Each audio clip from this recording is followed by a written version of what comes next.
tonight. The only thing I'm going to say to Kip is, uh, brother Kip, you got my phone number. If you want to call me, call me.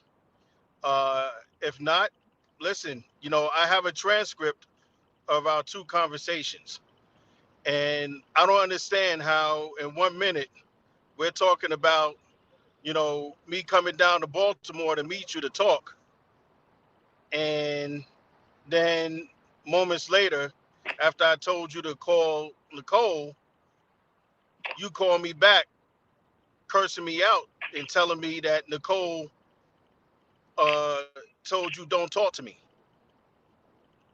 So that's what I want to know. And when I called Nicole, she said that she didn't say such a thing. So I don't know who's playing what games, and I didn't know at the time. But I'm going to tell you that I was adamantly against uh, Kip testifying for Mr. Kelly, because I'm going to give you guys some history. You remember I told you before how Dana was providing information to the government through his YouTube lives. And Mr. Harris, and yeah, are you aware that people that are what we would naturally call today informants make $80,000 traveling state to state, getting people to indulge in crimes only if they can get them to indulge in crimes that they would have committed? That's called entrapment. You're talking about. Be provided. All right, but I'm talking about. See the way you become an informant for a law enforcement agency is usually you have to be registered. Why are we getting feedback? You got it? Go ahead. All right. So when you're an informant, you usually get registered by the detective, the investigator, and eventually in any court proceeding, it can be revealed who that informant is. And that informant, when they're registered, they have to show that the investigator has to show that they received credible information from that person on previous occasions. So that goes to their credibility. So, Now, in my opinion, and based on my experience, that this guy was providing information through his YouTube. So then the investigator doesn't have to register him, because whenever they ask where did he get that information, he can say that he got it from publicly accessible information. So when Dana played that conversation that he had with Kip that you played earlier, when Kip was talking about Aaliyah, I think that was in March of 2021 or 2020. I can't, all my years are mixed up, but it was around March. And then in April, the government comes out with a superseding indictment,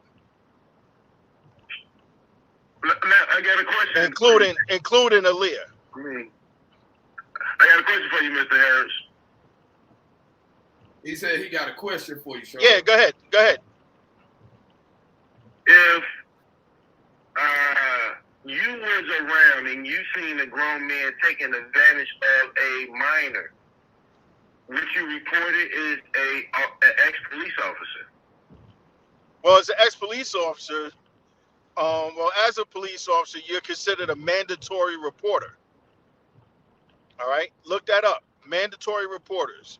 There's certain occupations that are mandatory reporters when it comes to offenses against children. So that's like teachers, principal, people in the school, law enforcement. There's different, caseworkers, psychologists, stuff like that, that are mandatory reporters. And if you are a former police officer, you took an oath, all right, to enforce the laws. But even as a former police officer, you still have to do what's morally right, all right, and what's ethical. And if you feel that a child is being sexually abused by an adult and you don't do anything, then I question your morals, for one. I question your integrity, because you're showing a lack of integrity. And it Okay, even hold on. questions me that you were ever a police officer. Hold that thought, Trent. So was he convinced by the tears that kept shedded in the story that he told that a crime had been committed? Was he convinced by the tears that he shed and the story he was told that a crime had been committed?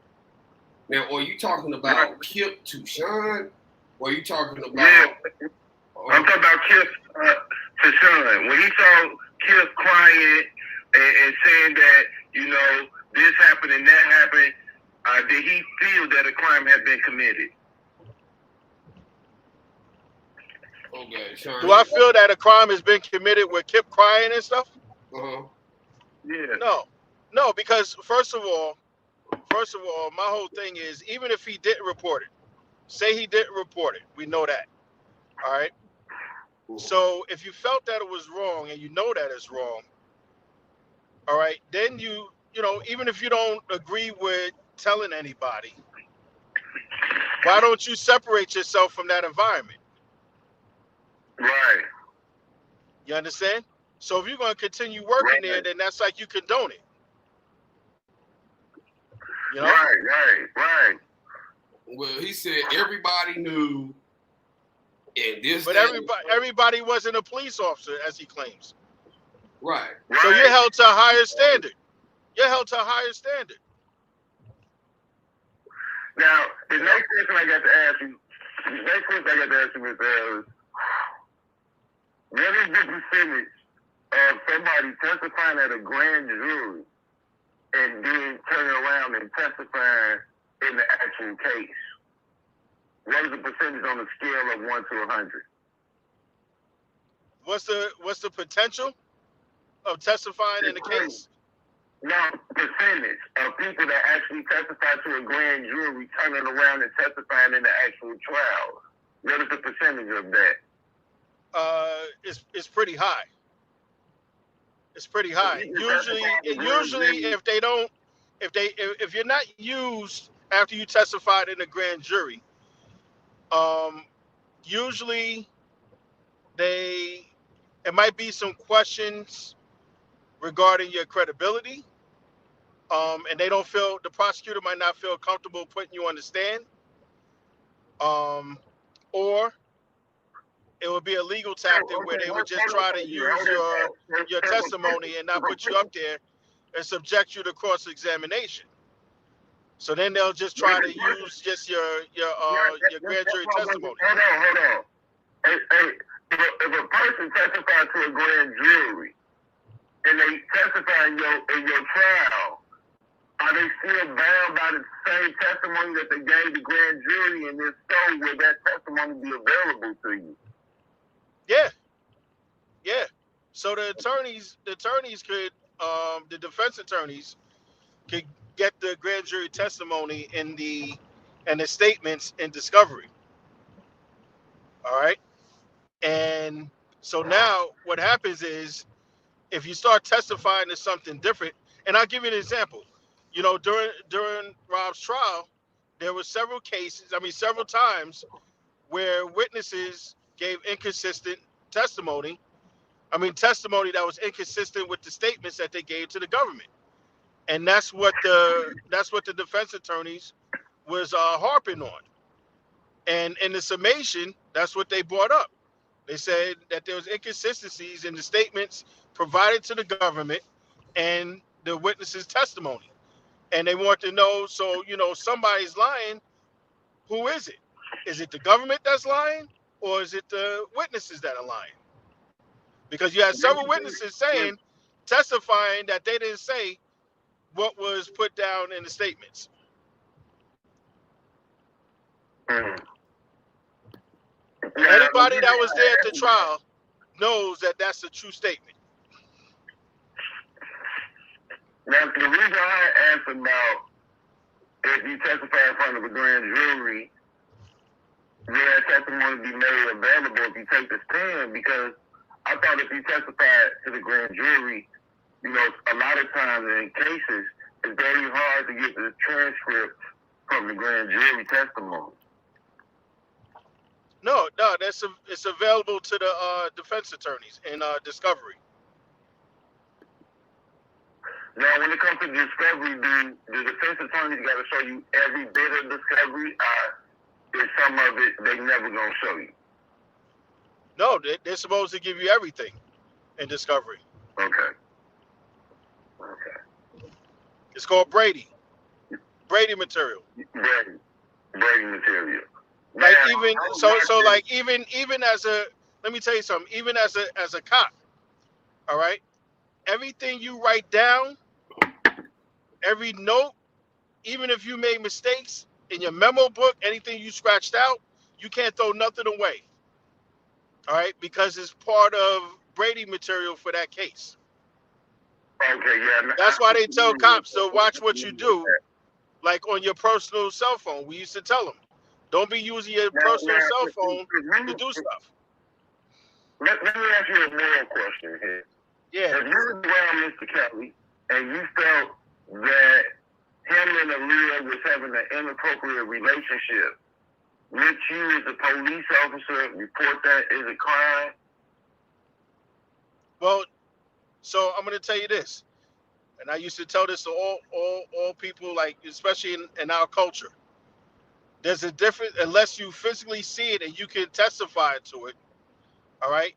There's a difference in what you think you know and what you can prove. All right. So just because you hear rumors, all right, you can report rumors, but they're not going to investigate. They might not investigate rumors, but unless you actually see something and you know for sure, you better be prepared. You better be prepared. Now, the next question I would have is that I came out of court, I'm like, I wrote all, that's all you got on me. You got nothing else on me. Mr. Brown to have to go through that experience of being an innocent man.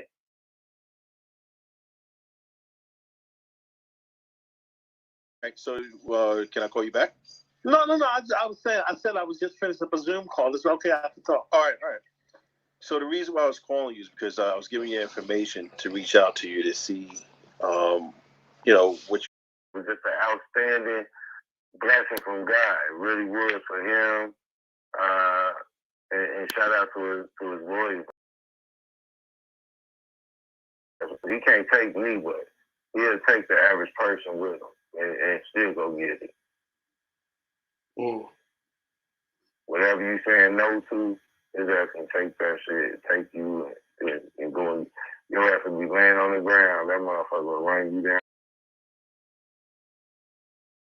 Having fun. Only thing somebody texted me the other morning saying that Greg Landfair died. That was it. Wow. Yeah, I saw that recently too. And I'm like, okay, like, telling me what you telling me for? I don't have any, ties with him or his family or nothing like that.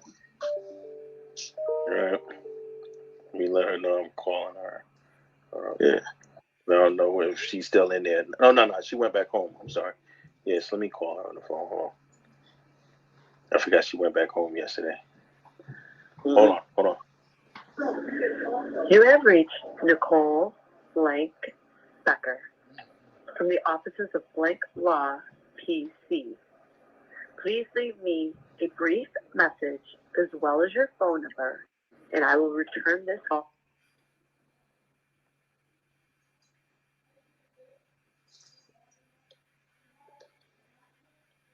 Hello, Kip. Yeah, I'm here. Yeah, I just got her voicemail. So when I get her, what I'll do is I'll call you when I get her on the line, or I'll just have her call you. All right. Okay. But I just sent her a message. All right. Okay, sounds good. All right. Thank you. All right, you're welcome. So, did that sound like anything that he described? No. Want me to play part 2 for you again? Yeah, go ahead and play it for the chat.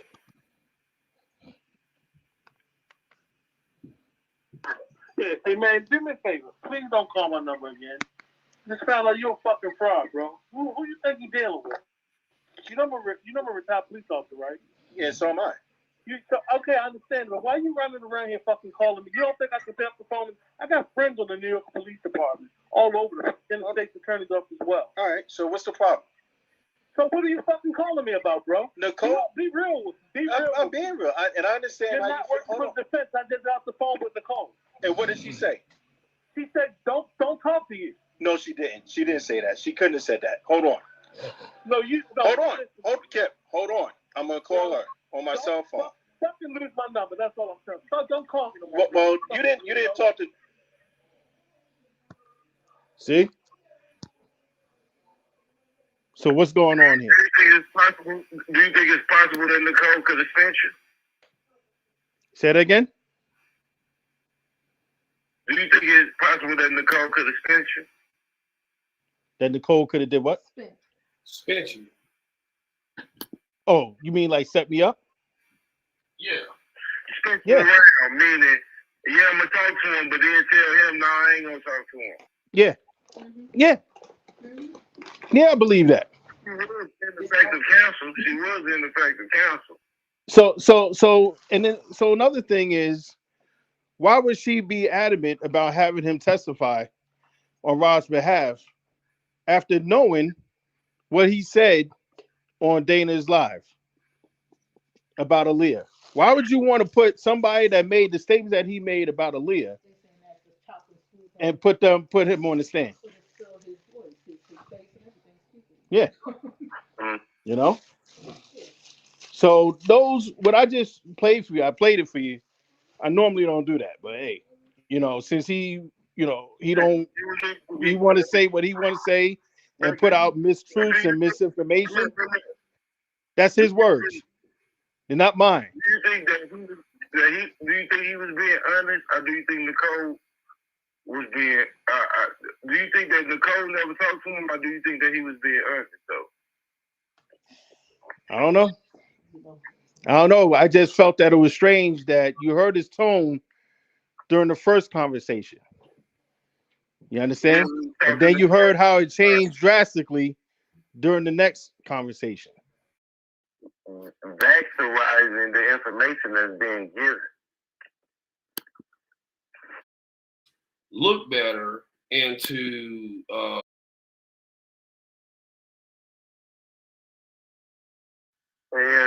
girl on the top of the roof. They had like some gold big balloons. That was the number of whoever birthday it was, and they had some motherfuckers out there. They was twerking. You do know that I was already summoned by the prosecution in Chicago, and I went to Chicago.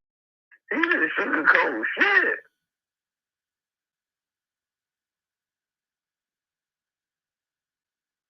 mm-hmm. Yeah, dude ended up staying. His co-defendant went home. Yeah, he ended up staying. His co-defendant was only 19 years old. I think dude was 24 or 25, but his co-defendant was 19. His co-defendant went home.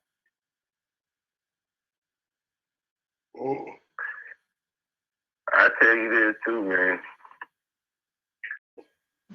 You ready? Yeah, I'm ready. You on the phone? Hold on. Yeah, hey man, do me a favor. Please don't call my number again. This sounds like you're a fucking fraud, bro. Who you think you're dealing with? You know I'm a retired police officer, right? Yeah, so am I. Okay, I understand, but why are you running around here fucking calling me? You don't think I can pick up the phone? I got friends on the news.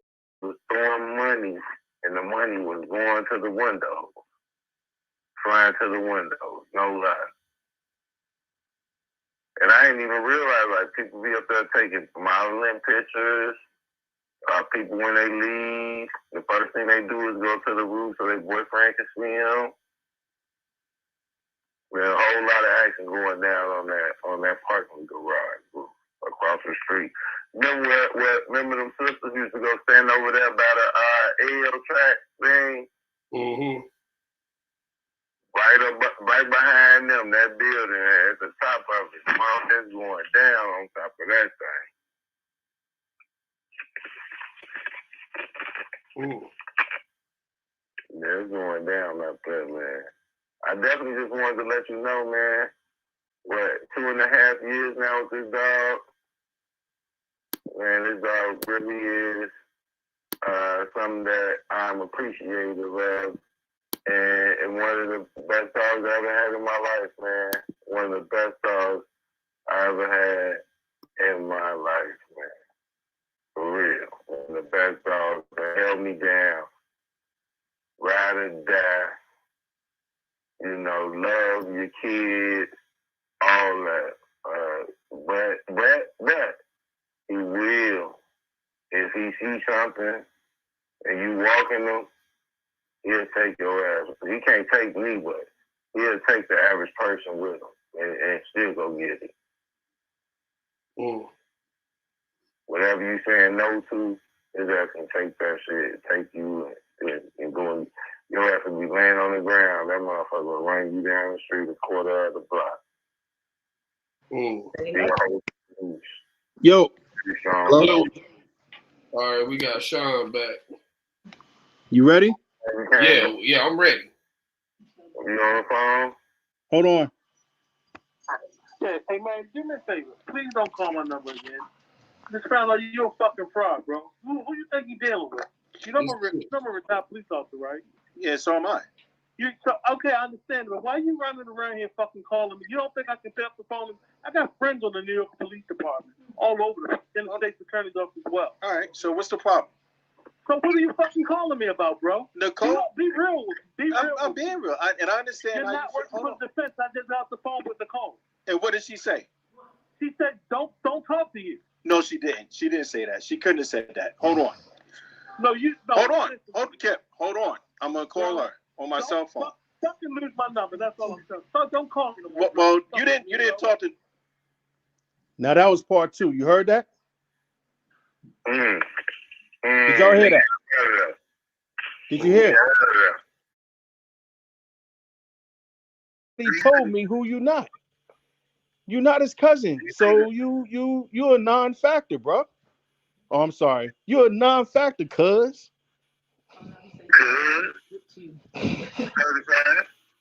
You're a non-factor, cousin Levi. Certified. Mm-hmm. Certified non-cuz. Yeah.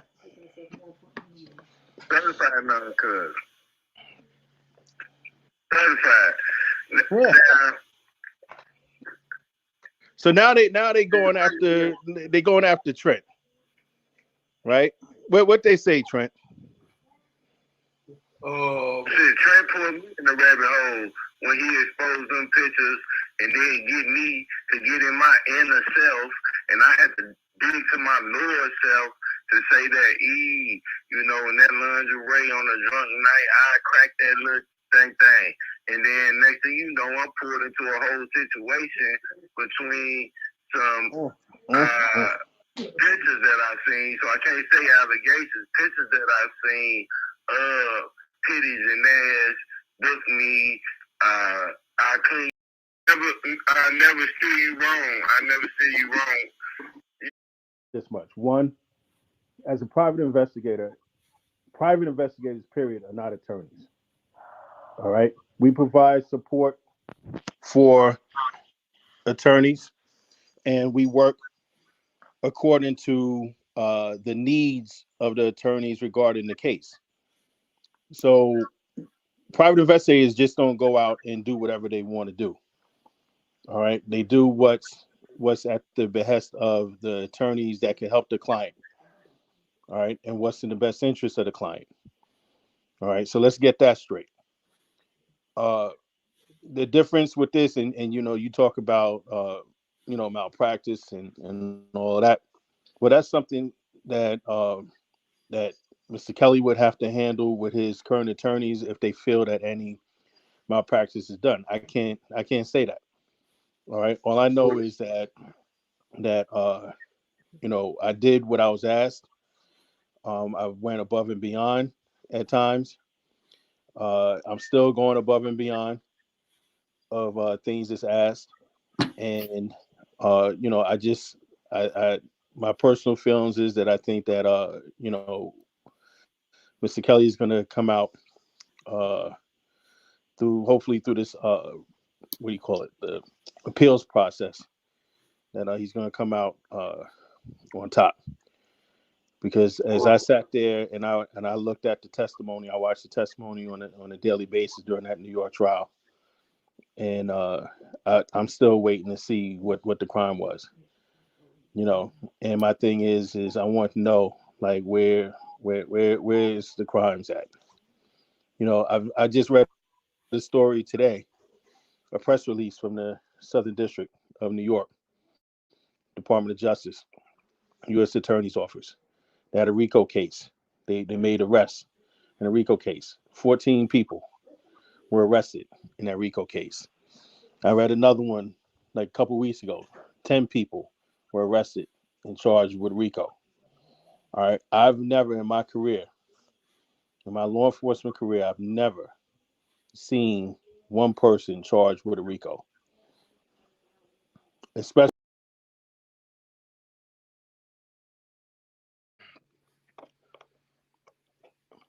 you can go to the store and you can fill up a shopping cart. Defense attorneys don't have that luxury. You have to basically volunteer. Don't you know how easy it would be to just command defense witnesses to come in? Mm-hmm. Agency is usually you have to be registered. Testifying to something different. And I'll give you an example. During Rob's trial, there were several times where witnesses Fuck you and all that shit I did, right? Mm-hmm. Here's the And thing. his indictment, and his indictment laid out that people that was there was handlers and was throwing money, and the money was going to the window, flying to the window. So those, what I just played for you, I played it for you. I normally don't do that, but hey. And I said, man, let me leave this shit alone. Like, and I haven't heard anything until you called me. He can't take me, but he'll take the average person with him and still go get it. Mm. Whatever you saying no to, his ass can take that shit, take you and go. Your ass will be laying on the ground. That motherfucker will run you down the street a quarter of the block. Attorney's office as well. All right. So what's the problem? So what are you fucking calling me about, bro? Nicole, Be real. Be real. I'm being real, and I understand. He can't take me, but he'll take the average person with him and still go get it. Mm. Whatever you saying no to, his ass can take that shit, take you and that fall in line with, look, where the hell did these charges come from, bro? If you were there and people like Kip claim to be there, and here's the thing. And his indictment laid out that people that was there was handlers and co-conspirators and part of the situation. How was you there? You was just an outstanding blessing from God. It really was for him. And shout out to his lawyers, man, for real. Yep. For real, for real. I had seen the dude, right? Mm-hmm. When they through the belly of the beast. They were lining us up. I saw a dude open the door. I saw Stephen Greenberg right there. I said, damn, Stephen Greenberg. I said, I wish somebody got Stephen Greenberg. I opened the door with a Chinese lady, like a Filipino lady or something. You know what I'm saying? He just sugarcoat shit.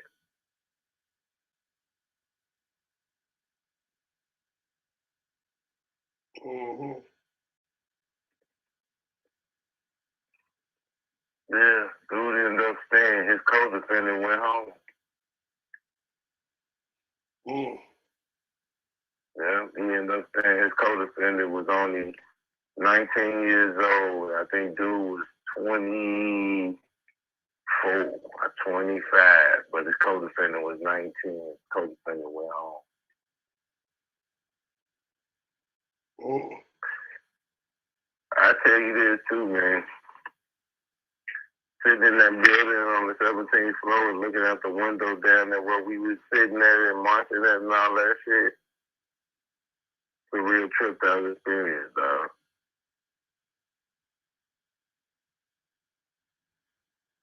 Mm. And on regular days, any day, there's a whole lot of shit go down in front of that motherfucker place that we used to sit at on the thing and stood at on the little wall on the side. Mm-hmm. Remember that? Mm-hmm. Man, in the daytime, you be there every day. If you look out the window, you will see it's a whole lot of shit go down right there. A whole lot of shit go down right there. Not only that, but that parking lot across the street, man, these motherfuckers was up there one day. It was somebody's birthday. I know it was a birthday because they had balloons tied up on the banister thing, and it had the number or whatever. And they was throwing money. They had girls twerking. Man, the money was blowing to our window. What? Yeah, they had girls on the top of the roof. They had like some gold big balloons that was the number of whoever birthday it was, and they had some motherfuckers out there. They was twerking, and these dudes was throwing money, and the money was going to the windows, flying to the windows, no lie. And I didn't even realize, like, people be up there taking modeling pictures. People, when they leave, the first thing they do is go to the roof so their boyfriend can see them. There's a whole lot of action going down on that parking garage across the street. Remember them sisters used to go stand over there? Everybody want to be number one. Everybody want to be the one that saves him. Listen, it's gonna take a group effort with his attorneys and giving them credible information for them to instead of that. He's not open to that. What he is he's open to whatever can help in his defense. That's what it is. It's not about saving him. And people have, like I said, I go back to that shopping scenario. Everybody wants to, bring something to the table, but if it doesn't fit the recipe, it's not gonna cook. But everybody wants to be number one, just like in the relationships. Everybody wants to be the number one. Everybody want to be number one. Everybody want to be the one that saves him. Listen, it's gonna take a group effort with his attorneys and giving them credible information for them to insert or implement into their court filings. Mm-hmm. It's one thing to say that somebody's lying, but you gotta prove it. You gotta prove it. Mm-hmm. Yeah. Yeah. And what you feel what you can prove is two different things. Mm-hmm. And that speaks towards, I guess, what Debo was saying, what Debo was asking earlier, is that burden of proof is a tough one. It's a high bar. Yeah. and they talk about the defense. What do you call it? The defense witnesses. I say this again. The burden of proof is on the prosecution. The defense doesn't have to bring any witnesses. You understand? If they bring 1 or 5 or 10 or 20, it's up to the defense. All right. So, it's up to the defense team who they want to call as witnesses. And they could bring people in as witnesses. And if they want to take a different course, they don't have to use them. And you got to realize a lot of people gave statements to the government. So they gave statements to the government. Majority of them probably had attorneys attached, and their attorneys are not gonna, they're gonna protect their client. So everybody thinks that they know the criminal justice system, and people talk about subpoenas.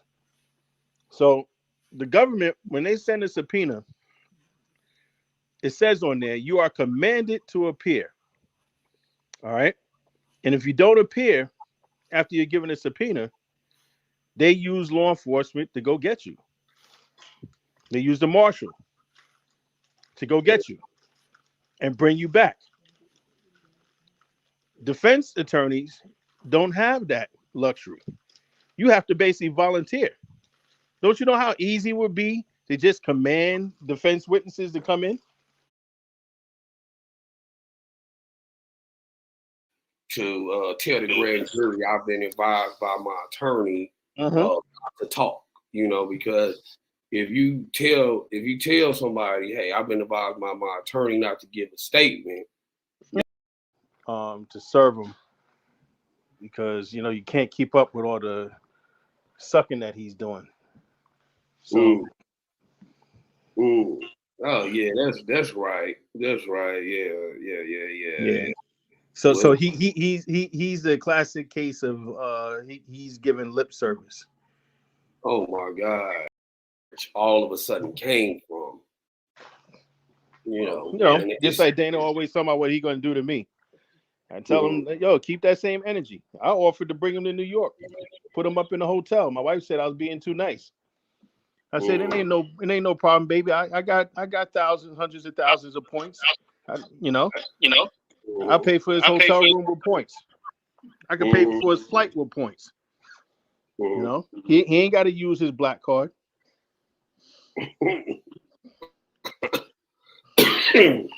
It's just a common thing that I'm noticing with these people. I'm trying to. I offered to do a free trip to New York, and he didn't even take it. I just want to sit from across the table from him so he can show that same energy. Well, these people, they claim to be private investigators. They claim to be police.